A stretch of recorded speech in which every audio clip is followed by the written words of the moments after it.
বাংলাদেশে নতুন করে আবারও করোনা ভাইরাসের প্রকোপ দেখা দিয়েছে। গত 24 ঘন্টায় 10 জনের শরীরে করোনা ভাইরাস শনাক্ত হয়েছে। এ সময় কারো মৃত্যু হয়নি বলে জানিয়েছে।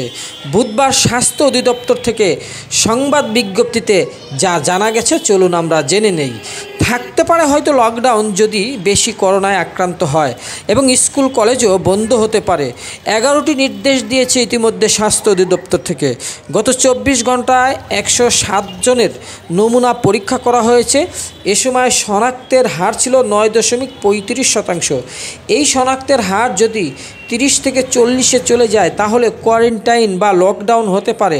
এমনকি গাড়ি বন্ধ হয়ে যাবে, লঞ্চ বন্ধ হয়ে যাবে, ফেরি বন্ধ হয়ে যাবে, এমনকি স্কুল কলেজ বন্ধ হয়ে যেতে পারে এবং এইচএসসি পরীক্ষাও বন্ধ হতে পারে যদি করোনা আক্রান্তের সংখ্যা বেড়ে যায়।